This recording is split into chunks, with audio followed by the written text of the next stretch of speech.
You are now plugged into the Social Plug Podcast. What's going on, everybody? I'm Johnny Martinez. It is hump day. So if you're humping around, keep on humping. You are plugged into the Social Plug Podcast, where we connect you to level up and where we discuss ordinary people doing extraordinary things. We're always powered by Social Plug Media, and we're in the Greenleaf studio today at the beautiful Greenleaf Health and Wellness shop in New Braunfels, Texas, the very historic New Braunfels, Texas. I got my man J-Rock. He's putting on some kind of apparel behind me. He's got the shades, and he's got a pretty cool hat on. I'm excited, bro. And I got some pretty cool apparel here in front of me, too, that we're going to discuss. We got a very special guest, but before we discuss our special guest, J-Rock, how are you doing, man? It's hump day. Bro, I'm going on with the hump. You know what I mean? I don't know if I'll be humping anybody today, but it's hump day and we're going through it, man. I'm excited, bro. Triton's season's about to get started. My boy Kevin's in the house, and he hooked us up today with some cool stuff. I'm excited for March 17th, man. We're going to talk some football today. We're going to talk some indoor football, specifically Arena League in Corpus Christi, Texas. That's right. So today's episode is sponsored by Double Shot Sports Bar and Grill in New Braunfels. You can find those guys at doubleshots.com. They're not just your ordinary sports bar. They are a badass place to party. Yeah. A great place to watch sports of all kinds, football, basketball, baseball. We got the NFL playoffs going on, so go check those guys out. Find them at doubleshots.com. And without further ado, today's special guest. So this man, he does a lot of things. He's a visionary. He's a trailblazer. He's a goal setter and beyond. I can talk all day about this guy. So he's also a patrol officer in New Braunfels, Texas. Yes, sir. So he takes care of the community and takes care of a lot of people. So he's also the owner of the Corpus Christi Tritons, like we mentioned, of the American Indoor Football League. Without further ado, this man right here, Kevin Cecil. Ooh, what's up, Kevin? What's going on, guys? man? Appreciate it. Thank you for having me. Yep. You looking good with the gear on. I appreciate that. Yep. Thank you. Yeah, had to come represent. I love the color scheme, man. You got the teal with some black and some white. It looks great. Yeah. So you guys are ready for action March 17th. March 17th, we kick off our preseason game against the Oklahoma Tribe. So that's going to be a big game for us. That's our very first opening event at the arena that we're going to be at. So we're excited. Our biggest thing is pushing ticket sales, getting the crowd fan base going. It took a lot of work to get here. So knowing that we're here and knowing how far we came, it's truly an honor. A lot of work, man, and we're going to talk about that. We're going to go a little bit behind the scenes on your story, how you got started, what it takes to be an owner of an organization like that. Because not just anybody wakes up and says, I'm going to go own this team. Yeah, no. It takes a lot of blood, sweat, tears, In that case. relationships. You got to have a support system. You got to have a lot of moving parts that are intertwining and gears that are going together and everything, man. Brains, just ideas, goals, visions, and that all makes stuff happen, man. So we'll get involved with that. But before we get into your story and what's going on there in Corpus with the Tritons, NFL playoffs, man. You're a football guy, right? Oh yeah. Right? Cowboys. Yeah, Are man. your team? Oh man, such a heartbreak. You know what I don't understand is, like, I get you're struggling on the road, right? I understand that, but when you're at home and you're the only team in the NFL that goes undefeated at home, and you play the Packers and you play like complete ass. You've never played zone defense. You've always played man-to-man defense. I love it. Your number one wide receiver can't catch a ball to save his life. You got Dak Prescott throwing boogers. He's done that all season. Tough, you know what I mean? But it's a heartbreak. It's a heartbreak. So were you like really, really disappointed, or have you felt this before? Like, was this just a one-time thing, or you felt it for about since '95? We've been feeling this for years. Yeah, years, I'm still heartbroken. Even with when Des Bryant said he didn't catch that football, he caught the football right against the Packers over there in Green Bay, and then I hate that they came back over the years. They're like, oh, that was a catch. Yeah, like what? After the fact, and like we already knew it, like, and then. With the progression, the way everything goes, honestly, it's not the coaching staff. It's one man and one man solely. It's Jerry Jones. He's got to go. Do you think so, man? You think it's time for him to go? He's got to go. He's got to give it. He doesn't want to give it up to his son, Stephen Jones, because he has a fear that his son is going to run the organization to the ground. But I have that feeling that if you give it over to Stephen, what's good for the goose is good for the gander in a sense, right? Mm-hmm. I mean, they've gone this far. Mike McCarthy ain't going anywhere. He's coming back. Dan Quinn had 2 head coaching spots out of 5. Yep. So depending how that goes, if he gets picked up by a head coaching spot somewhere, I already know some of our defensive guys are going to leave. That's already a fact. Yeah. You know, it was even said by a couple players, even though they're like, no, Dallas is my home. This is where I started. Let's be real. You're going to go where you can go make more money or further your career, right? You want a Super Bowl, man. Like, I don't know anybody in any sport that doesn't want the championship in their sport. You know what I mean? So you think Dak Prescott can take these guys to the Super Bowl? Come on, let's be honest here. No, he can. Yeah, I think he can. And that's the thing, though. I think he can. Everybody shits on Dak, right? Everybody does. They're like, oh, it's Dak's fault. It's Dak's fault. It's really not. If you look at it, He has great stats. He's got during great the regular stats. season. He's got great stats. He can get through. It's when the chemistry is off, and that chemistry they had against the Packers at home, that was horrible. Absolutely horrible. It's like somebody leaked the script and told him, hey, play like Ash, you're going to lose, and somebody made a big win out on that. Yeah. There's just no way. You don't let a team stomp you 28, 30-something points in the first half, and then all of a sudden you start doing a comeback, giving the vision to the people like, oh, we got an opportunity to win when it's not there. You know, like you put your foot on the ground and you go. Man, you had Jimmy Johnson crying at halftime, and you had all these things. Like, the stars were aligned, and everybody said Dallas, Dak, everybody. And then they were let down by the last seed. Yeah, right, I mean, number 7 seed by the Packers, You know, I mean. So at what point do we say, enough's enough? I've seen this song and dance before. It's time to move on to another team. I'm telling you, it's Jerry Jones. He's got to give it up.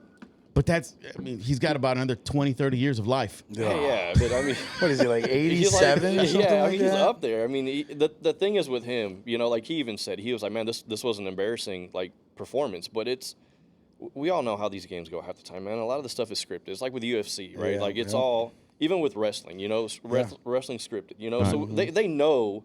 I mean, hell, it gets to a point when it's like the NBA Finals and they leak the script. Yeah, you it's know? crazy. Man. So is the NFL scripted to favor the Kansas City Chiefs and the Swifties? I don't know, man. I don't know, because if you look at the Super Bowl logo, that conspiracy theory with the colors on how it's supposed to be the Chiefs and Ravens, if you've noticed, like the last couple Super Bowls, they've actually had like the Chiefs and the Eagles, right? To match the colors, and they went to the Super Bowl, and Chiefs ended up winning. Well, the Chiefs and Ravens are both in the AFC. Yeah. Would it be San Francisco and the San Chiefs? Francisco, San Francisco and the Ravens, Or San Francisco Ravens? Because Yeah. that was Colin Kaepernick was the quarterback, like way 9 years ago? Yeah, when way back that was when they had the blackout at halftime or in the third quarter or whatever. Yeah. And they had that hour-long delay. Yeah. And I think, didn't they play the Saints in that game over there in It was in the Superdome. Yeah, Louisiana Superdome, but it was the Ravens and championship, 49ers, and I That's think when the Ravens brothers were the Ravens beat coaches, them. right? Jim and Right? The brothers John were the Harbaugh. coaches? Yeah. Yeah. So there's a lot of shit going on in the NFL, man. Yeah, there People is. aren't trusting the NFL right now. No. People are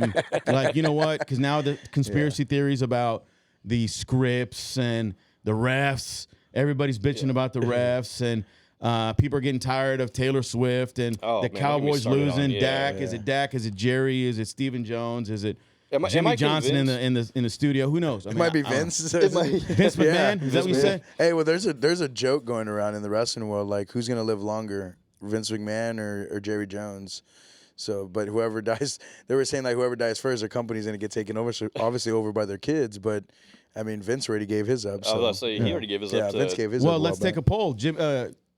Jerry Jones or Vince McMahon? Who's going to last longer? I don't know. Is that kind of morbid to even have a poll like that? Right, that is kind of fucked up. I think. If you ask me. Well, I mean, at least we know like one guy already gave it up to his kids, right? Gave it up to Stephanie McMahon and Triple H. Which, Triple side, right? H. Stephanie's actually not there. I'm sure they have some type of like money in it still or something. Yeah. Shane doesn't work for them no more either. But Triple H obviously is one of the sons. He was the golden child for Vince, so of course he's taking over. But then on the Jerry side, right? Like you have Steven and you have all the other guys that are there. And how many kids does Jones have? Oh man, I don't know.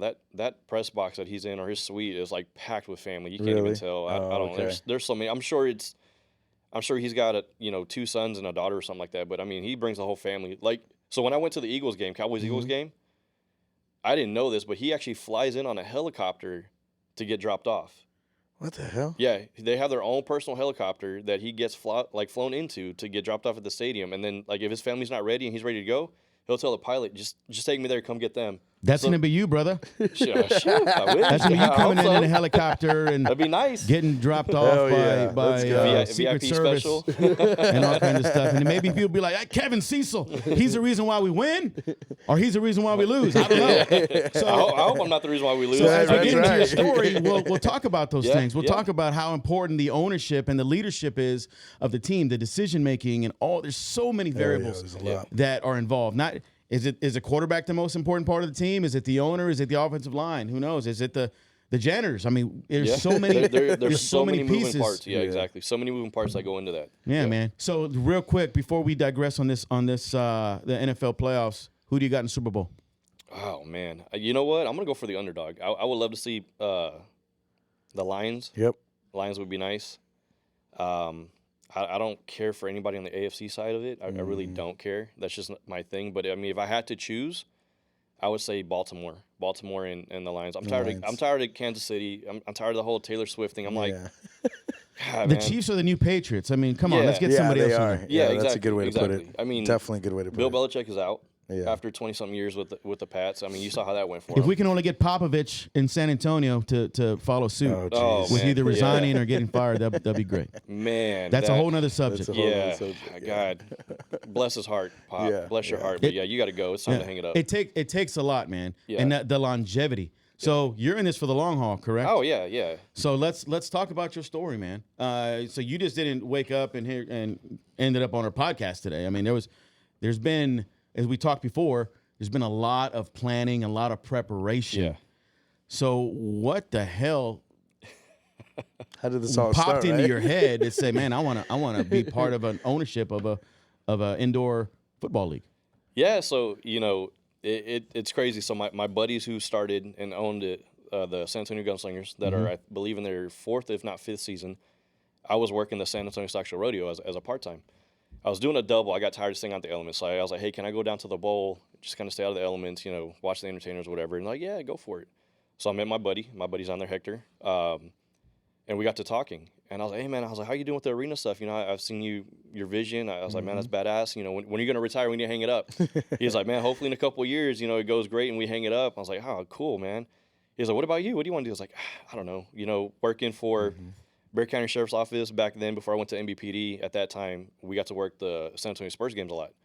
So from there, I went from the balcony, which is the very top concourse, level of the arena. Made it all the way down to working the team, the away and home team bench. Okay. So I got to work the Spurs bench, Spurs tunnel, the away that's bench, awesome, tunnel, man. stuff like that. Yeah. So my thing was I want to do something with team security. That's kind of my end all be all. If I can get in that platform, I don't want to go back to school and do it. So if I can intern and get into it, that's what I want to do. So we had this long conversation while we were there, and he's like, you know what?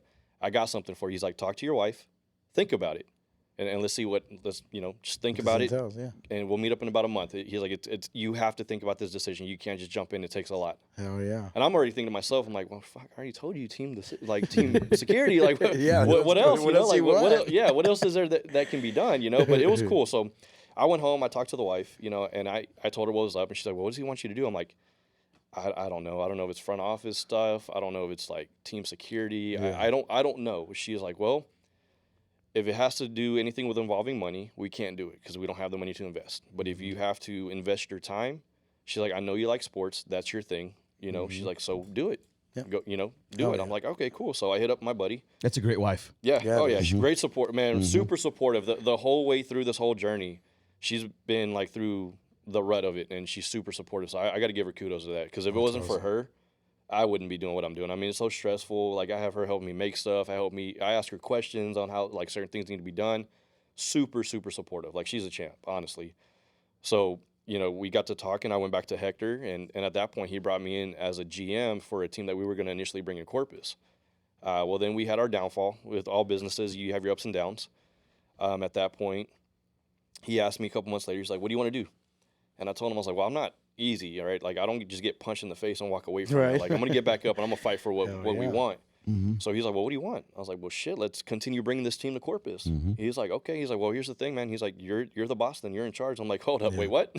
Say that again. Like, I'm the boss. Like, what do you mean by that? He's like, no, you're the owner. Like, this is all you now because, we have some stipulations in place. Did your head start spinning a little bit? Oh, yeah, it did because I didn't know what to expect, right? It's not every day where you wake up and you want to be a part of something or you want to start a business, there's so much that goes into play, right? Yeah, There's a lot of planning, a lot of thinking, like, financially, is it going to be stable at the end? Is this going to make me the residual income? What goes into that play of making sure we have what we need? Right. So when I got started, I talked to the wife again, and she's like, do it. She's like, you're passionate about something, do it. That's awesome. So I started running the reins. So for about 6 months, man, I didn't know what the hell I was doing, to be honest with you. I thought I knew it from the wits in, and honestly, I didn't. I fell down a lot. I was promoting something that I had no business to really promote because, one, I didn't have an LLC, which you need. Yep. Two, I didn't have a DBA. I didn't know none of that, right? I know you don't needed need an to know about the business LLC, part, yeah. a DBA, EIN number for your business, a tax number, a business banking account. So I'm promoting things to people, and I'm giving out like business cards, but they can't look us up on social media because we have no social media. So for like 6 months, I'm like, dude, what am I doing? Like, what am I not getting? Like, I was at the point where I just wanted to honestly hang it up. Really? I was like, well, I mean, shit, 6 Yeah. months in, I invested 6 months. There's nothing, I don't know what I'm doing wrong, right? So I asked my buddies, I'm like, what am I missing here? I was like, I have a disconnect somewhere. It's not adding, the math is not mathing. Like, it's not adding up. So what am I doing wrong? And they're like, well, do you have the LLC? I don't. That's your first mistake. Okay, cool.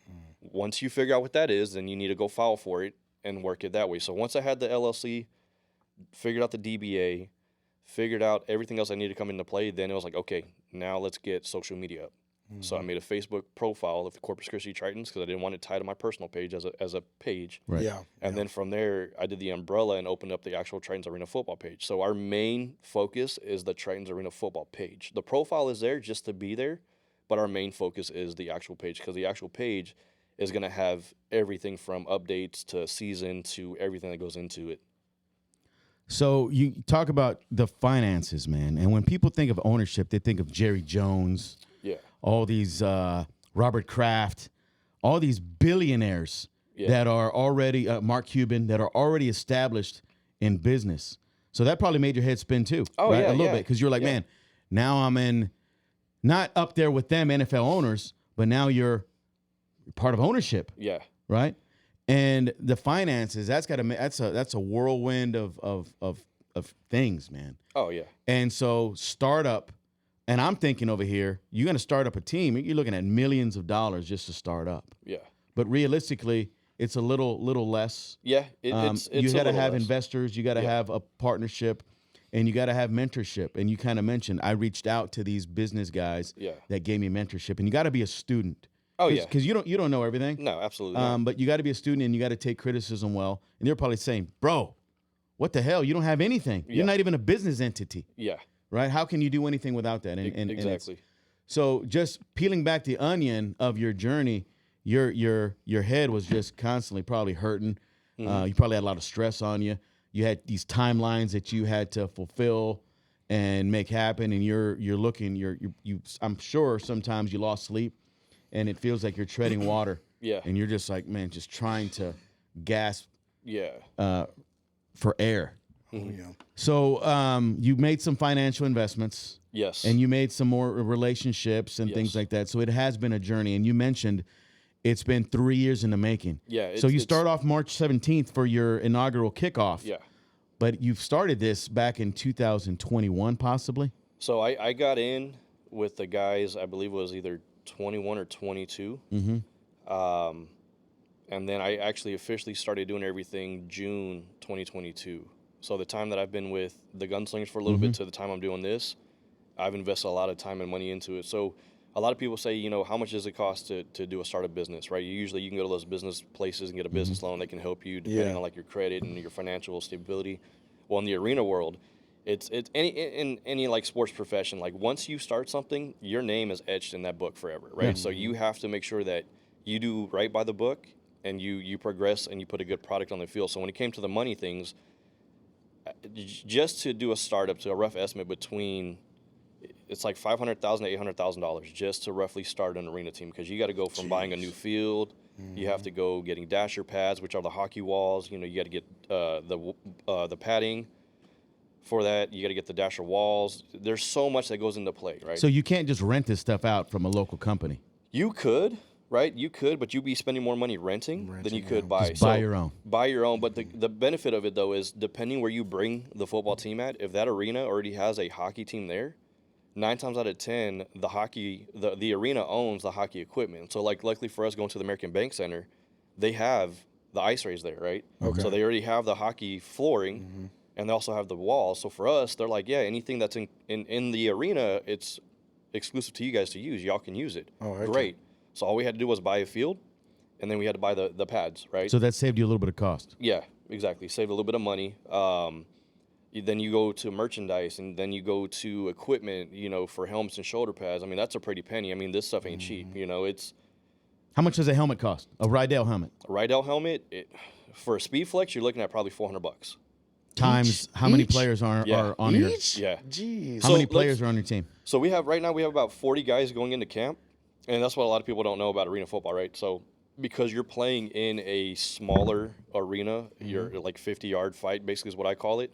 You're inside the hockey wall. So each team has 25 guys that are active, really more so 25 on the roster, 21 active, 4 reserve. Your inactive players, they just don't play, but you got your main ones that play. Like a practice squad, kinda, right? Kind of.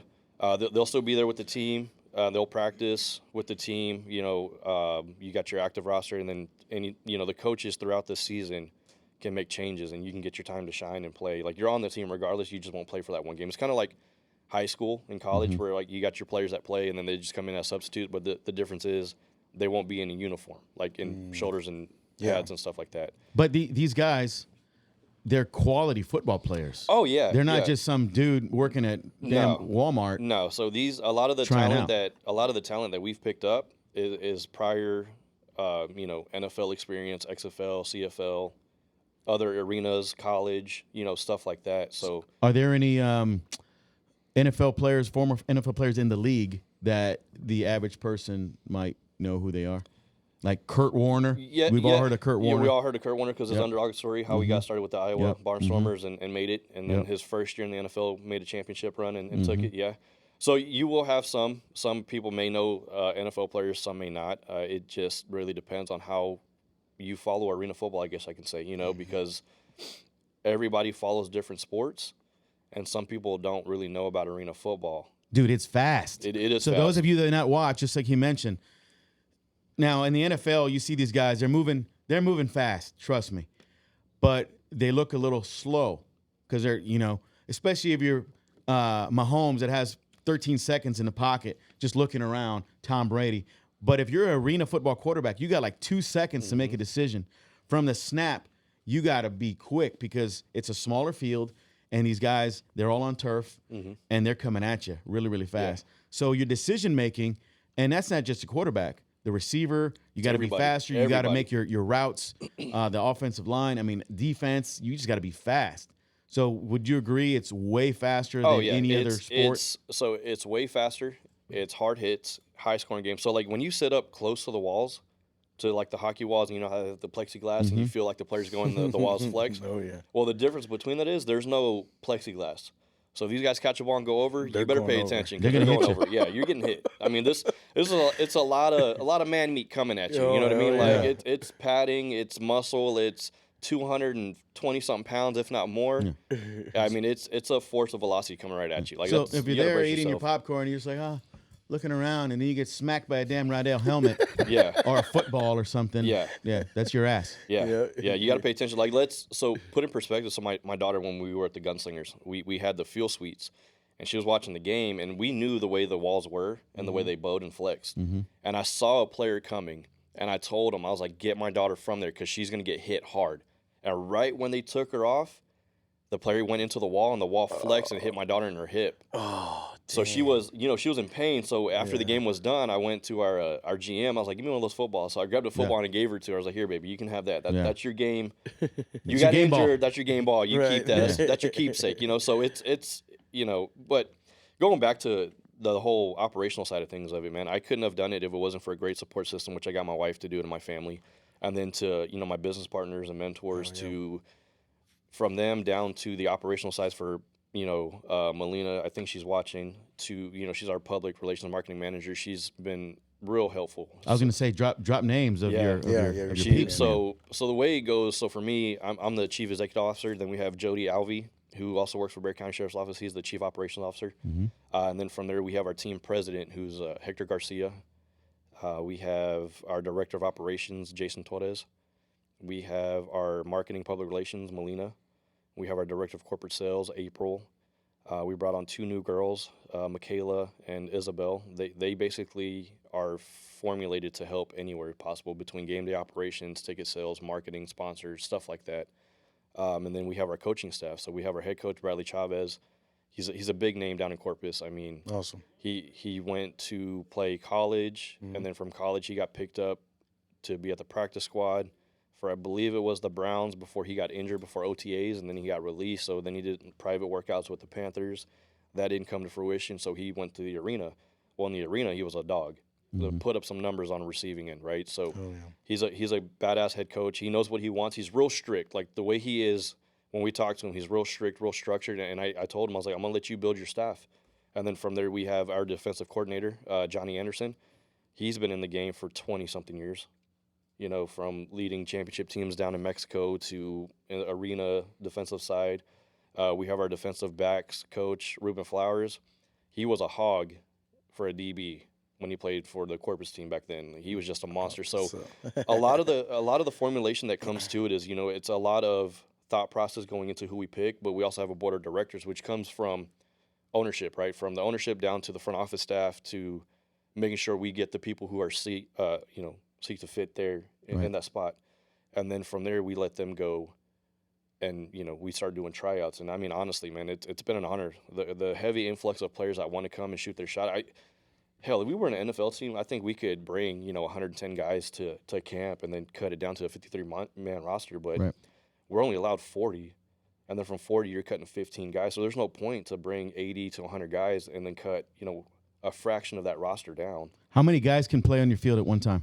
On one team? On one team, 8. So it's 16 people on the people team. On the field, yeah. So maybe that's why you got the that's the why 40. it's so condensed, and you got you have a lot of talented players. I mean, like you were talking about NFL player, right? So Darius Prince, he played for Albany Empire. He was a force to reckon with as a wide receiver. He also played wideout for Philadelphia Eagles back then. So you have a lot of guys who have that experience. They played NFL, right? They have that experience, and then they want to continue playing, so they go into the arena, and then they adapt the arena world, and they start playing that, and they're just monsters, man. Monsters, like big hits. Like, it's just ridiculous. And, of course, a lot of people ask, too, is the arena rules and regulations the same as the NFL? No. It's really not. Totally different. It's collegiate. It's right? a totally different game, correct, as well, right? Yeah, like it's totally different strategic game. Right? Yeah. It's based off of college rules with some minor tweaks, right? So if a ball gets thrown off the sidewalls and like a defender or a wide receiver catches it, it's considered a catch, right? If you go over the wall and you maintain possession, like for a touchdown, or just over the wall and you maintain it, it's a completed catch or a touchdown. So there's a lot of differences, but that's what makes it exciting. That's what makes the fan base want to be there. It's like an arcade version of football. Well, speaking of arcade, there was this really badass arena football game back in the day. I don't remember what it was called, but I remember enjoying and playing a lot. But it was more for the entertainment basis as well, So do you feel like it's more? I mean, obviously it's a sport, it's a game. We all love football, but is it more for the entertainment side as well? Yeah. Okay. Believe it or not. So like in a little bit, I'll go over like our scheduling, how we have theme nights, right? But the way Arena World works is you do theme nights. Some teams will, again, it goes with the arena. Some teams will be allowed to bring, post-game or pre-game entertainment, so you can have concerts. It's all about getting the fan involved, right? But it's more than just the sport itself. It's also about the community. So a lot of people don't know this. These guys that come in, they think they get paid a shit ton of money to play, right? They really don't. But that's what makes them humble, right? Because their drive is to be in the community. So whenever there's community-driven events, these guys go out, they get to interact with the fans. That's awesome. These guys work out at a local gym facility. So it's not like a practice facility where they got to go to, right? So they can go, if you see these guys working out at a gym, you can go up and high-five them, Like if there's anything that's going to be closed to the public, we will announce it to make sure, hey, it's a closed event, so nobody from the public can be there or go there unless you're part of the staff. Anything other than that, if it's open, I mean, we're gonna do.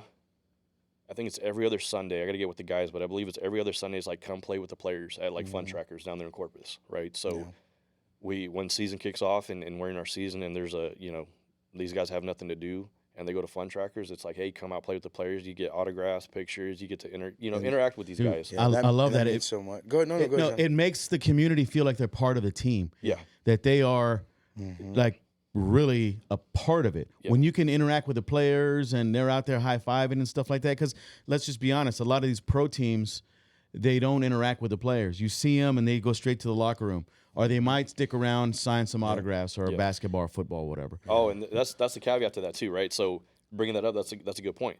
So at the end of the game, believe it or not, once the game is done, we allow the fan base to get on the field for 30 minutes to take pictures, autographs, whatever. So if they go to the merch booth and they buy like a football, or let's say a player gives them a football after during the game, well, that's theirs to keep. That's your souvenir. We're not gonna ask for that back, right? That's so cool. If it's already given to you, it's yours to keep. But you get to go on the field for 30 minutes, take pictures. Some of these guys will throw a football with you. Yeah. You get to kind of run the field yourself a little bit, whatever. There's a couple games that I know we have at the arena where it's a quick turnaround. So, these guys will have to go to the concourse and get set up because they have to literally, I think it's our last home game, June 2nd, if I'm not mistaken. We play that night, and then the very next day, it's like the Icers games. It's either that day or it's another game sometime in April, but it's a quick turn and burn, right? So they'll have the hockey rink down. Our field will be on top of it, so it'll be nice and cool. But then as soon as the game is done, it's like, hey, y'all need to go up to the concourse to get the autographs, pictures taken for these guys, for the fan base. That way the field crew can start rolling up the field and getting it out of the way so they can start prepping for the game the next day. Like April 19th is our military first responder night. So usually the way it works, there's different themes for different events, right? Different games. So for that night, the very next day, they have a concert there. I think it's like Led Zeppelin and Leonard Skinner coming on the 20th. Oh, I love those guys. Yeah. So hell yeah. So we're playing on the 19th, and then we got to shell everybody out to the concourse so they get their autographs and pictures taken, and then the field crew has to work. Got to go because they got to get ready for the concert. Exactly. Yeah. The stagehands are going to come in and start dropping the stage and all that kind of stuff like that. So there's a lot that goes into it. Yeah. That thing was really cool back in the day, man. I haven't really shared this story a lot, but when I was like 11 or 12, I think at that time, Shawn Michaels, it wasn't the Blue Bonnet Palace that everybody sees now. It used to be this like arena, small little hall, I think was back in the day. Johnny, I don't know if you remember that. But there was a small hall, and I remember my friend's dad telling us that Shawn Michaels was going to be there. And I'm like, oh, this is cool. But at that time, Shawn Michaels was running a school at that time. And he would put on these wrestling shows. And I remember going, and he wasn't out in the public. He was in the merch stand. And I'm like thinking like, why is Shawn Michaels back there when he should be in the, you know what I mean? Yeah. Thinking like, I see this guy on WWF. And this was the time when he hurt his back, so he was away from the business. And I go over there and I asked the lady if I can talk to him. And they were like, no, because they don't want to hear everybody. So I'm standing there, I'm looking at the merch, and all of a sudden the lady slips me a Shawn Michaels signed picture. And I'm like, that was like the biggest thing I had ever had in the world, as a kid. He still has it by his bed, by the way. I do, man. I know. But again, as a kid, you're like, dude, I just witnessed this. And that blew my brain up to be like, man, I was so hooked. Yeah. So imagine these kids going to this experience of what you're giving them and getting that football, getting that autograph from this guy that they're seeing on the field. That's probably the biggest thing to them, you know what I mean? So it's a great thing to do that as well. So kudos to you guys. Does everybody do that or just you guys? Everybody. That's an arena thing. That's an arena thing. That's like mandated arena thing. They have to be community oriented. They have to interact with the fan base. That's just, if you don't do that, it's like you said, the NFL players, right? Like some of them will come out and sign. Some of them just will run past you because they just think their shit don't stink in a sense, right? Because they get paid all that Because they're already money. established. They're already rich. They're already giving all this money and revenue coming in. Yeah, exactly. So for us, it's different, right? For us, we're all about the fan base. Organic, we're community oriented. So the very first people that we actually did a deal with is Casa of the Coastal Bend for foster kids. That's near and dear to all of us. I mean, hell, just being law enforcement. They just commented as well, by the way. Did they? Yeah, so if I can go over there real quick. Rachel Antes, one of our good friends, she said, selling the fan experience is the key for successful organizations. So kudos on emphasizing that. Melina said building relationships, building communities, American indoor football Tritons. And then the Casa, I'm going to wait because our stream went off for a second. Give me 2 seconds here. Hopefully it'll come right back on. That's the first time we went out today, so we're doing good. It happens sometimes. Okay, there we go. So again, Casa of Coastal Bend said, "We are fortunate to partner with the Tritons. They are truly in this for the community." So big shout out to that, man. Yeah. So absolutely. heck yeah. So and that's the biggest thing, right? We're all about the community, the interaction with fan base. I mean, I know the guys. We had a meeting where we had to meet with the arena, go over some operational things, and we had a couple players show up. Well, it was funny because I didn't know who these people were, right? So they see our trucks that are hauling the dasher pads, right? And this truck is just parked right across from our trucks, and then we get there with the players to give them the uniform so we can take pictures and stuff, like kind of like promo stuff. And these kids come out, and I felt so bad. I didn't know who they were, so I go to the players. I'm like, "Hey, y'all know who these guys are?" And they're like, "Nah," but they say so and so on them. I was like, "Did anybody bring these guys? Like, did anybody invite them, or is it just a random pop up?" Well, later on, I find out that that's actually another youth football team that's actually going to get uniforms done by my buddy's company, Triple S. Oh, so when the kids saw just those 3 local players, like their jaws dropped, right? So I was like, "Hey, let's high five them, talk to them for a little bit, let them know what we got going on." So that's the cool part, man. Seeing these kids, like how happy, excited they are, knowing that arena football's coming back. I mean, do we have some uphill battles? Absolutely. Do we have those naysayers? Absolutely. I mean, I couldn't say how many times I've been to events with my marketing rep, Melina, and a lot of those people are like, "Oh, another arena football team. Cool. We wish you the best of luck." Great. Give me that fuel because at the end of the day, your butt's going to be in that seat watching the game. You know what I mean? Yep. So that was like my passion, my drive. Like, keep throwing it on me. Throw all the negative stuff on me because that's going to make me better. That's going to make me learn. That's going to make my guys learn. We're going to help each other get past this, get over the hump, kick off this season. Like, for us, everybody thinks because we've gotten this far that the stress is off our shoulders, right? No, absolutely not. That stress won't get off your shoulders until that football gets kicked off the tee the very first game.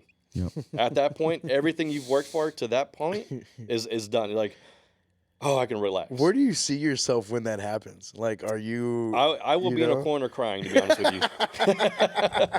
As funny as that sounds, I will probably get emotional, man, because it's a lot of work. Man. It's a lot of stress. It's a lot. I mean, you put your family through hell and back, man, just trying to get something like this going, especially if you know very little about what you're getting into and you have to learn and pick it up. Like, I picked it up within 3 months. Wow, man, that's awesome. I picked up within 3 months. I mean, the last AFL team we had in San Antonio were the Talons before they folded because of financial issues, I mean, roughly around that time, the AFL folded in general, So I didn't know about these other teams like the Indoor Football League, which is like in its 15th or 16th season right now, and then the league we joined, American Indoor Football, they actually started their season in 2006, ceased operations in 2016 because the owner, John, great guy, he just needed to, like, get his businesses.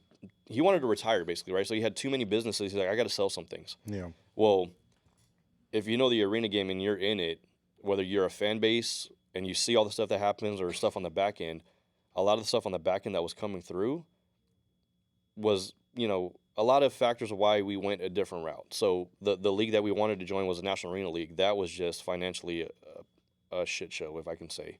It was one of those where stuff was coming out, it wasn't making sense. You pay, and the way John put it in his perspective is, why would you pay $100,000s of dollars to be in a league, and you don't know where the funding goes? Yeah. You don't know where that money goes, right? And then the league keeps asking for more money. You're like, well, hell, I just shelled out so much money. Like, why do you keep asking? Yeah. Like, you have your league dues, you have everything else that you got to pay. So I mean, you're paying a pretty penny out of your pocket, Right. So being able to go back into the AAF, we were actually the very first team vetted into the AAF. We gave them a verbal commitment. And ever since then, like, they were going to kick off actually in 2025. And we told them, nah, we got to do something in 24 because we're telling everybody we're coming in 24. So we got to kick off in 24. And from that point on, it's just been game time. It's been rolling through. Yeah. And I know you got a couple more weeks, obviously, or a month or so. Yeah. But would you say you're ready for this? Yeah. Yeah, Okay. I mean, we have some fine tunings here and there, but I mean, having the players, having their equipment, having everything they need. Yeah, I mean, on that aspect, we're good. We just got to fix some things on our end, on the back end, behind the scenes. But other than that, yeah, we're good. We're ready. We're just. I think it's more so that we have to wait until March. If we can do it now, we can do it now. But it all falls in season, basically, right? So, arena football kicks off once the UFL now. I guess that you can say the XFL, USFL, the UFL once they take off. NFL finishes in February, and then it's like the UFL kicks off, and then I think halfway through that season, that's when Arena picks up. So Gotcha. they're trying to keep football like an all-year thing, kind of Yeah. how they do with like soccer and all that other stuff, like basketball with their G League teams and stuff Yep. like that. You know what I mean? So So as a brand new franchise and owner, you guys are strategizing. yeah, Who is the team to beat, man? You guys. Oh. So there's a defending champ. yeah, Probably there's a dynasty somewhere in there. You guys got your Pat Mahomes type. It's the same dynamic in every league. You got your prima donnas and you got the ones you love to hate, the ones that are the great story, the Cinderella story, and you guys are brand new. yeah, yeah. So tell me, who is the guys to beat or a couple of teams to beat? Are you trying to emulate a certain strategy or, mindset? Tell me about that dynamic, man. So right now we have a Texas rivalry. We will be playing Amarillo Venom. So Amarillo Venom, they've been in the league for a very long time. So that Coach Kranz, he's a great guy. He knows what he's doing. He talks a lot of smack, saying he's going to drop 80 points. It's not going to happen. I'm going to say right now, our coaching staff will not let that happen. There you go. So we have that Texas rival, right? We got to get through our teams first to get to the championship, right? So our teams that we have, we're facing Amarillo. We play Mississippi Raiders. We play Flint River Gators. And then we have Cedar Rapids, Iowa. And then our preseason game is Oklahoma Tribe. So it's just a preseason to get the guys' legs wet under the water, get their feet wet and let them go. And then we have our conference games. So as long as we can go through our conference games and be that top seed, the number one seed and pending point range average, we get to host the championship in Corpus. And that's what we that's so want. cool. That's what Okay. we want, right? But the team for us to beat on that end is going to be the Columbus Lions. They're strong. We already know what Casey and his guys up there in Columbus are doing and what they're building. So we know that's going to be the team to beat in a championship game. So you guys are watching film and coaches are talking, owners, and you guys are collaborating and saying, look at these guys. Yeah, everybody that's involved in the arena game right now, they've all been involved for a very long time, and they all know each other. So, when we had the owners meeting back in Corpus in September, it was funny how that came about because we actually had a meeting with the arena to talk about tickets and stuff. And the closer it got, this is where the strategic part of the thing comes into play. My marketing rep, she was so smart, she kept pushing what we were doing as far as Corpus Christi being the host city for the league owners meeting. And it got all the way to the city that the city called the arena. The arena called me, and they asked, hey, what are we doing this weekend? And, me being the funny guy, I'm just thinking in the back of my head, I'm like, you got a mouse in your pocket? What do you mean we? I'm like, we have a meeting scheduled for this. And they're like, well, no, what's going on after that? I'm like, oh, the AIF owner league meeting, that's a yearly thing. We were just asked to be the host city, so we had the itinerary of top to bottom of, basically the cocktail hour at one of our sponsors to get all the owners together to do like a meet and greet. And then like the next day, all damn day was basically going over the operational side of things for the league, what the league expects, the rules, a lot of deliberating between back and forth. Yeah. And then what was cool was later that night we went to go eat. After that, we actually went to a boxing match that they had that was live on TV on ESPN, which was cool because we got those tickets gifted to us by the arena.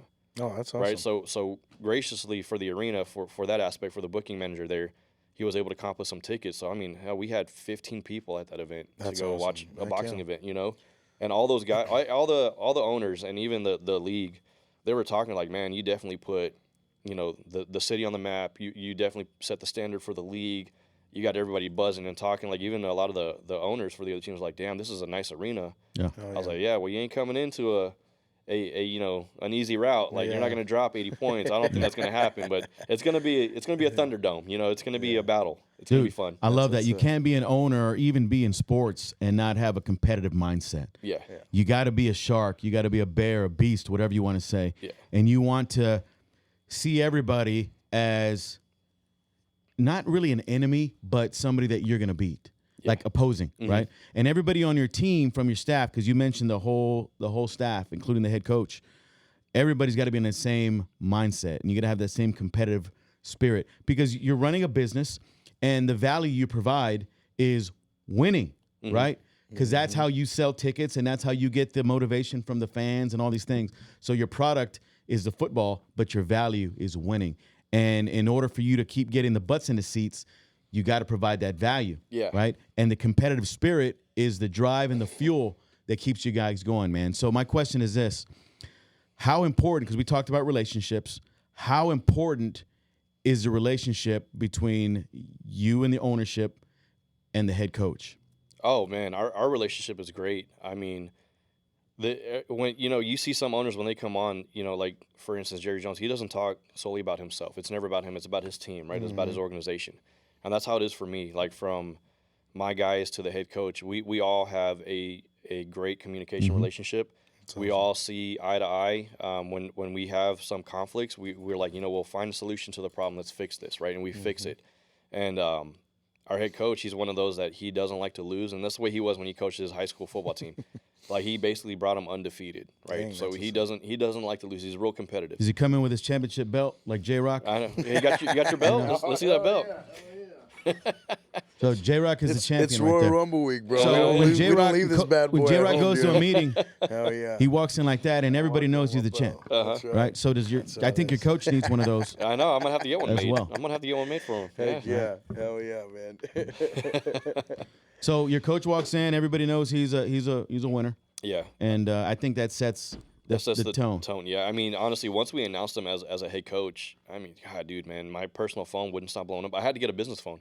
I had to get a business line just so I could, You got an Android Filter, phone, yeah, right? yeah. Android, Yeah, bro. I'm Yeah. the same thing. I Okay. got 2 phones myself. One's Yeah. for but he has 2 Apple business. phones, so those don't count. he gives a shit about that.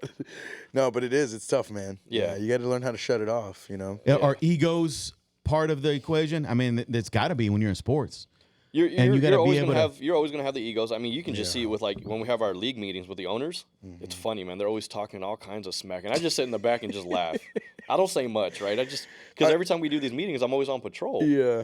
So I don't Okay. say much, but it's just funny hearing them, man. Like they talk so much, like we're gonna do this, we're gonna do that, and I'm just like, all right. Well, I was like, I'm gonna keep receipts. I'm gonna be like Deion Sanders. We got Right. receipts. We You, keep you need receipts, to walk in those meetings like you're damn Ric Flair or something, and just start doing the strut and say, "Woo, we're gonna whip your ass," Yeah. That's right. and then see Yeah. what happens. Yeah, no, actually, yeah, absolutely, man. It's fun. It's fun. I mean, once you get to that point where you don't have fun anymore, that's when you got to hang it Yeah. up. You No, like for that's sure. where you get burned out. Absolutely. And I have yet to be at that point, just because we're so new to it, and or really for me being new to it and being in this, it's fun. I mean, do we have arguments amongst ourselves in the front office? You're gonna have that. Yeah, you have to. Yeah. You can't agree on everything. No, yeah, exactly. You're gonna have that dysfunctional side of it, but you have to come to realization, and understand, like that's just the way it is. Yeah.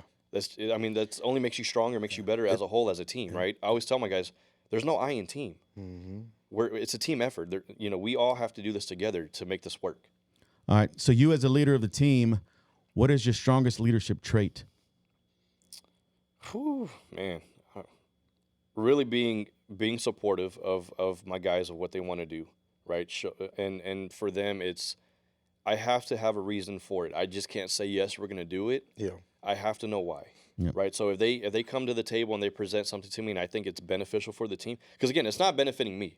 It's got to benefit the team. It's got to benefit the organization, right? Because if everything benefited me, I wouldn't be in the realm where I'm at as being a CEO, right? So we all have that understanding where it gets brought up and we have a board of directors. So it's a vote amongst all of us to make sure that it benefits. And I think where the leadership aspect comes into that is it's not solely me. I tie everybody else into it, so that way we can all discuss it and then basically vote on it. I love that, man. If it works, it works. If it doesn't work, then it's out, pound sand, we find another solution. Like my big thing I tell them all the time is find a solution to the problem. Don't bring a problem with a problem. Yep. You're not going to fix nothing. Because then you're bitching. Yeah, you're not going to fix nothing. You're really not, right? We don't have time for that, especially being 50-something days out now, and it's crunch time. And this is where you have to really promote. You have to really market. You got to push for ticket sales, right? The first game in the week, it just works all the time. The first game will make you or break you, regardless. It sets the tone, just like we said earlier. Yeah, you have to have that tone setter, and that's what it is for us. So I love that you're a collaborative leader. I think to me that's one of the strongest traits that leaders should have. It's not all about you and your decision. Of course, you always have the final say. Yeah. All right. But you got to be a student, and you got to know what everybody else is thinking, because you want to build other leaders. Yeah. And if you don't trust your staff and trust your other leaders on your team to give you insight and give you input and feedback, then you're worthless as a leader. Yeah. They're going to notice that and say, what the hell are we following this dude for? Yeah, they're going to do their own thing. It's one of those where the two girls that I picked up from the hockey team down there, they basically expressed their disgust with me with that, ownership and that management group. And I kept it professional, right? I'm not going to sit there and basically, shit on another president, another owner, or anything organization. that, right? Because I don't know them. I don't know them like that to know what's going on behind doors. But when they come to me and they talk about, hey, this is what's going on over there, like we just don't feel welcome or whatever the case may be, I'm like, give me your resume. These two girls dropped their resume, and their resume spoke for themselves. I mean, they know what they're doing, right? Yeah. So that was just more of an arsenal for me to bring them on, because that makes my front office staff even stronger to progress. So the way we're doing things right is, we have a congressional recognition by congressman down there, and once we got that, it kind of set the tone for everybody. And now the next thing that we're getting is by the Texas Veteran Purple Heart Association down in Corpus. So they're actually giving us a proclamation for our military first responders game to go in a national database. And that's the jersey you got there, right? Yeah. You want to show us that real quick, man? Yeah. Pick it up. So, Johnny, we got about 15 minutes, so we're good. So this was our mock-up for the military first responder jersey. We Heck actually yeah, kind of changed it up a little bit. So the gold is a little bit lighter, more of like a rustic feel to kind of pop. And then if you look right here on the collar, it's kind of blue out, right? But we made the gold all the way around. Yep, you got That's your so logo cool, there. man. Yeah, we got our logo. So you got your first responders right there. You got your military. So it's got the whole military first responder feel tied into Right. one. So the way usually it goes with your scheduling of games, when you have a lot of games, you can do every theme night, right? So like our first game against the Tribe, March 17th, it's a whiteout night, right? So right now we just posted the next 1,000 tickets that are bought. Those people will get a authentic all-white fan jersey. Oh, hell yeah. Because we're not selling those, right? We're going to be selling the blue ones that are on the table over there, but we're not selling the all-white ones, right? So, and then show you this. go Yeah, to... go ahead and show that one off real quick, Johnny. Heck yeah, man. Those are awesome. And those are stitched, bro. I mean, at least Yeah. those ones the players are going to wear, right? Yeah. And those are stitched. I like that one, bro. Yeah. That's awesome. So each player, how many were y'all giving out? For what? Jerseys? You said jerseys? So for the one that we're doing for March 17th? Yeah. So for that one, it's the next 1,000 people who buy tickets will Okay. get. So basically, 1,000 get- tickets coming, you get 1,000. We'll dish out 1,000 Jerseys. all authentic white jerseys. Man, that's awesome. Okay. Then we go to our March 23rd game, which we actually travel to Mississippi to play the Raiders in Batesville. Then we come home March 30th, and that'll be our Under the Sea all blue event right against cool. Amarillo, right? So Yeah. we're gonna blue it out that night. And then we go to our away games, and then we have another home game that is a cosplay night. And then we have our military first responder night, and then our last game of the season against Amarillo again is Casa night. So with that one was pretty cool. So for the military first responders, we actually, I don't know if we have any more jerseys available for that one or not. I don't think we do. We did sponsor a player. So basically, you sponsor a player for $200.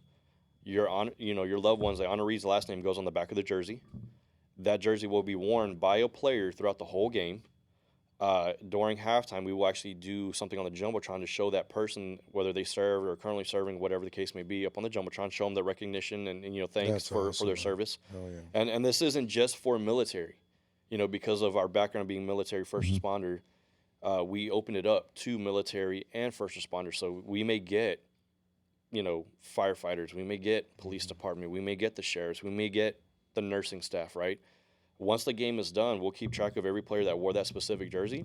We're going to get that washed. That player's going to sign it, and then we're going to get that jersey over to those people that have it. Man, as that's so a cool. I love that. as a Yeah, that's memorable awesome. thing. Yeah. That's great. Dude, you can't find that anywhere Yeah, else. no, you can't, man. That's even like a prized possession at Yeah. that point, That's freaking awesome. That's So- a great idea. I want to thank you for your support of the first responders. You're a first responder as well. Yep. you for your We service, love man. you guys, and Appreciate it. Thank you. I was in the military, so I know how important it is for the safety of humanity and safety of our country, man. It's we're so blessed to live where we're at, man. Oh yeah, absolutely. So we mentioned you and your story, the background, building up, a lot of overhead involved, a lot of moving parts. All that stuff is stressful. Yeah. All right. And so I want to emphasize the stress that goes behind running a business, because running a business, a small business, is cool, but this is a large business. Oh yeah, this This is isn't, a high scale, visible business that has so many. You have probably 1,000 employees, maybe in that arena or under you. I mean, I'm not sure, but there's a large scope.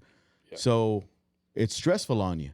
And then you're a first responder as well. You're a police officer. So you're always not only have your head on a swivel, but your mind is always racing. Yeah. Right. Yep. So we're advocates of preventing and minimizing men's mental health. And J-Rock and I, we always talk about that. So big shout out to River City Advocacy here in New Braunfels. They are big proponents of combating men's mental health and the stressors that come with it, man. So how important is it to wind down, and how do you wind down after a long day, week, month, or project? How do you do it? So I usually try, if I can, I try to work out. So we have a garage gym at the house, so I try to work out. If not, I kind of put the phone away, just relax with my family. I tell them, hey, if you need me, text me. If I don't get back to you, just give it some time, Or sometimes I'll tell the guys, like, hey, I need y'all to take it. I'm going to go on vacation for a little bit with the family. I don't want to really do anything regarding the team. So it's crucial for us to take time off. You have to take time off, regardless. I mean, we're not machines. We're humans, right? So we have to take the time to relax, to de-stress. And for me, I think just being able to be with the family, whether we go catch a Corpus Christi Hooks baseball game, we go fishing with my parents down in Corpus, we go to concert, whatever the case may be, it's just get away, right? But even when I get away, because I've already been in the community so often, I do get looks. And sometimes I'm not even rocking the gear, but I do get looks, right? Or even if I am rocking the gear, I get looks regardless, and people are like, what is that? What's coming around? So it's, and then at that point, it's kind of like, well, they come up to me, I'm going to say hi, but I'm not going to go to them, right? Because I'm with the family. And I've had a couple people come up to me, and they were excited about it, and then they're just like, we're excited, we're ready, we're glad this is finally coming back. This has been long overdue. So there's a process for everything, right? From the very top to the very bottom, but you also have to think about your own life too. Yep. Right? Because you can stress the hell out. You can have so many issues, and then by the time you know it, you're going to be at a game or something happens, and then you can't make it, or God forbid, you know what I mean? So you always have to take care of yourself, man. I'm a big firm believer on that. I don't stress, and when I do stress, my body tells me because I can feel it, and then I try to de-stress. Decompress, man. Yeah, you have to decompress. You have to do what you need to do. You can't just go. Yeah. Like this whole week, like I'm going, but it's because I got to do stuff around the house with the wife. We got to, get some things done, run some errands, and then I got to pack the car with 40 helmets and shoulder pads, and I got to take it down to Corpus, So there's a lot that comes into play. But I mean, honestly, just being able to do what I'm doing, and you have to be passionate, right? Yep. If you're not passionate, you can't come up and be like an entertainer. You can't be a musician. You can't do a podcast. People are going to notice. Yeah. People are going to notice, and they're going to notice that negative energy you bring, and they're like, I don't want to be surrounded by that, So you have to just be positive. You have to decompress. You have to be vocal with your loved ones. You have to let it out, right? If that's the way you communicate, it's to be like, sometimes I'll tell my wife, like, hey, can you just sit down? I got to tell you something. I just got to talk. I just got to vent. Yeah. And she'll listen, She'll listen, and then from there, I'm better. I'm like, all right, cool. I got it off my chest. We're good to go, Let's go. And it's the same thing for her. Yep. She'll be like, hey, can you just sit down? I got to talk to you. Just don't say nothing. Just listen. Yeah. Whether I'm on the computer doing something for the team stuff or I'm watching TV, I'll mute it and I'll just sit there and I'll watch and I'll listen to her, right? And I'm like, okay. And then I'll ask her, I'm like, is there anything I can do to help, right? Because you're not going to know what somebody goes through. You can't say, oh, I know what you're going through, because my aspect as being a cop, right? We deal with people on a day-to-day basis. Yeah. I can't sit there and say, I know what you're going through. But what I can say is, how can I help you get through that? Yeah. What can I do to make that better for you, right? I can't sit there and be like, oh, I know what you're going through because I go through it. Because personally, are you really going through what they're going through? Everybody goes through different things, right? You can't compare yours to everybody else, right? So you have to be that advocate and find a way to help them. Yep. And that's where it just, once you build that rapport, that kind of works with you throughout the long run for everything else. I love that too, man. So I think building a strong support system around you, it sounds like you have a pretty strong team with the Tritons, and you have a pretty strong team at home with your wife. So kudos to you, your wife. I'm a big advocate of having a strong support system, man. Yeah. And what you said too, understanding that others are going through stress, especially in a position that you're in as a law enforcement officer, just knowing that when you pull somebody over, they might be stressed the hell out over maybe somebody passed away, maybe they're going through some domestic stuff. Yep. And you have to understand, because I saw a video a few months ago about this guy. He was a military, I don't know, a veteran, and he was thinking about committing suicide. And so the police pulled up, and he was not really irate, but he was shaken up. And the police officer said, "Hey, can I give you a hug?" I don't know if you saw this video. Yeah. And that's all the dude needed. Yeah. And so I don't know if you ever come across something like that. Handful of times, like whether it's domestic violence, it's just on a traffic stop. I get them out, talk to them. After it's all said and done, they're like, "Can I give you a hug?" Most of officers don't want to do that, right? They have that personal space, but Right. if you affected that person in a positive way, and that's what they want, then give it to them, right? Give it to them, because that just solidifies everything that went wrong. It completely was a 180 for them, and you made it better just by either showing your presence, hearing them out, giving them that kind gesture. I mean, all the time, I always get asked, like, "Man, you're so great. Can I give you a handshake or a hug or something?" I'm like, "Yeah, man, come on, bring it in," Because you never know. You never know what these people are going through. And I always tell people, I was like, just because we're here to enforce the law on a day-to-day basis, even if you just need a vent, you can call the PD and do a speak with, and somebody can come out. Or, like, if I'm on duty and I'm not busy, ask for me, and if I'm there and I'm available, I can come by and I can just listen to you talk. And I've had that happen like 3 times. Yeah. And those 3 times that I've had that happen, those were people that wanted to, like, near and dear want to commit suicide. And just by me listening to them, You changed your life. changed their life. They felt better. They changed their ways. I see them now. They look a lot healthier, a lot better. They're like, "Man, thanks for really coming through and listening." It's like, I don't get that, Because, again, you can't send people to mental facilities. That shit don't do nothing for anybody. It really doesn't. You can't pump these people with medication. That doesn't do anything with anybody. It makes it worse. It just puts a Band-Aid on some stuff, and it could worse. delay progress. Exactly. So you got to find a way to help others out. So I mean, having a strong support system from my wife to my parents down in Corpus, to having a strong support system with my guys in the front office and of the Tritons, to a good coaching staff, Police force. force. I mean, the support is I don't even know how to say it, man. It's awesome. Great. It's awesome. It's just from the time I started to everything now. Even the guys in the force are like, "Hey, is there anything you need?" Like my sergeants, man, they're great. If I tell them, I was like, "Hey, I got to come in late because I have this event. I got to be down there for this." "Yeah, man, you're good. You're good. We'll see you when you get here." That's Appreciate awesome, it. Thanks. man. So Is Walker still working for NBPD? yeah. Yeah, I love that guy, man. He's one of the guys that, man, and I'm saying this more for a lot of the locals here too. I grew up on the west side town, and everybody just want to talk shit about PD, man, and that would piss me off because I knew these guys in the right places. What I mean by that is I was in the community a lot when I was younger, and I still am, but a lot back then. And to meet all these guys, and they're so cool. There's obviously a reason why sometimes these guys are like that, and they say that about PD. But, man, I love everything that the cops do, and I give them lots of respect. Every time I talk to you, whether it's in your face or on socials, man, I always thank you for your services. Yeah, no, I appreciate that. And I think the biggest thing is just understanding, man, these guys are human, and they're here to help. I think that's the number one thing is the reason why they have these jobs is to help first. And for people to be like that towards the cops, it kind of upset me. But at the same time, I guess they go through their experiences. I guess I don't know. Yeah. But at the end of the day, I love what NBPD does here.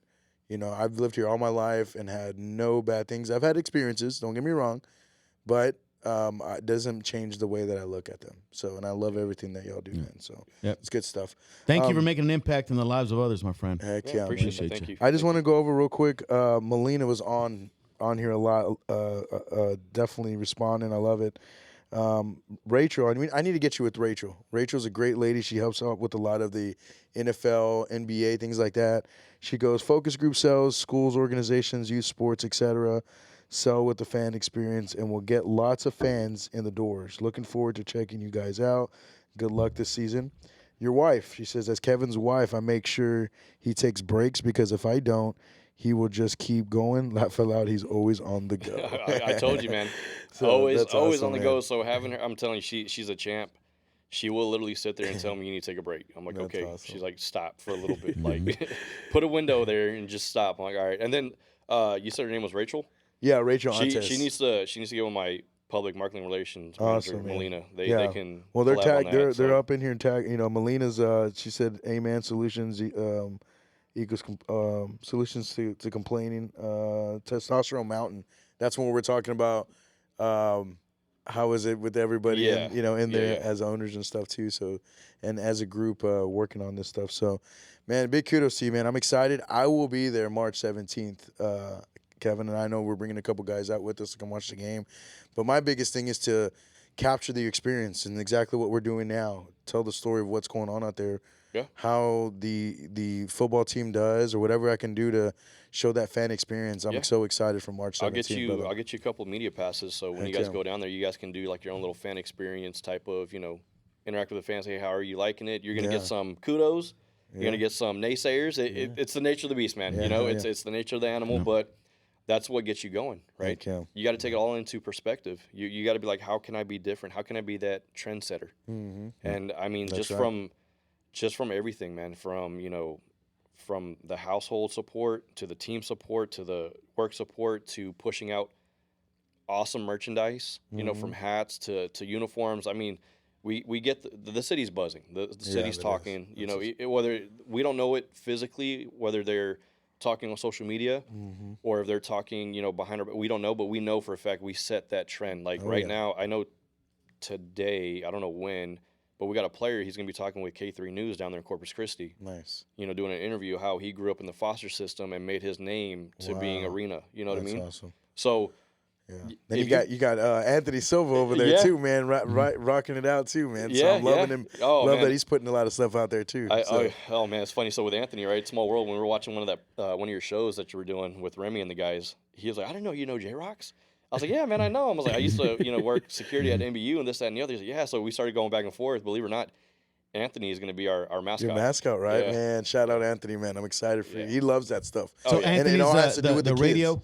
Yeah, the radio guy that gave us Okay. a shout out. Yeah, Okay. that's him. Yeah. Okay. Yeah. So we'll meet him eventually. He'll come to do a show. But I met him through wrestling. He was my referee, and he's just an awesome human being, bro. I love what he does for wrestling too. So Kevin yeah. Cecil, thank you for being a part of our show, man.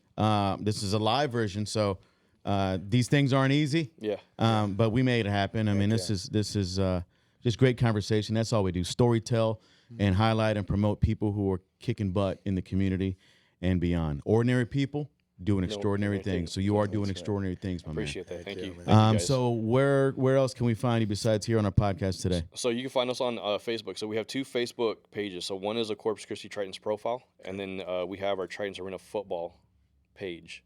Awesome. I tell everybody to go follow that page. You can follow both pages, but be more so up on the Tritons Arena football page because that's where we do a lot of adding and posting of the important stuff. Okay. You can find us on Instagram, Tritons Arena football.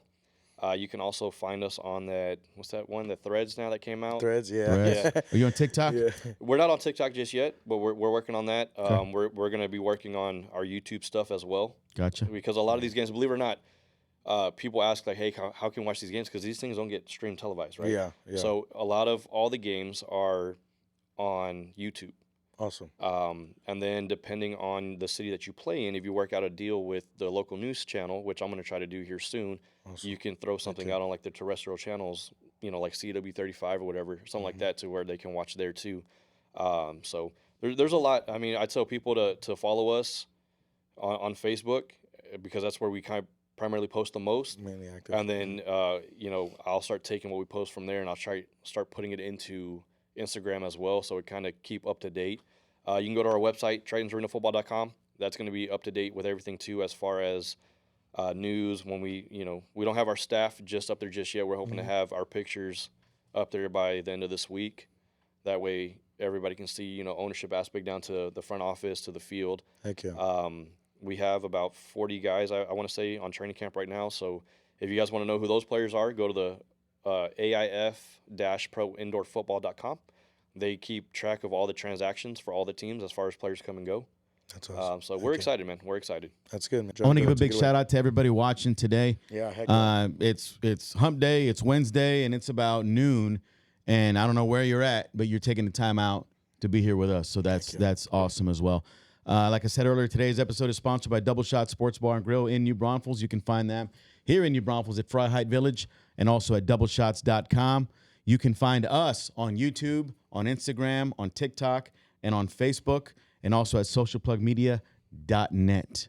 With that said, you are unplugged from the Social Plug Podcast. We appreciate you watching. Check out these guys, the Corpus Christi Titans. They're going to be winning some games. I'm rooting for you. I got confidence in you and your entire staff and everybody who supports you as well. Let me show this big banner one time on J-Rock one more time. Look at that.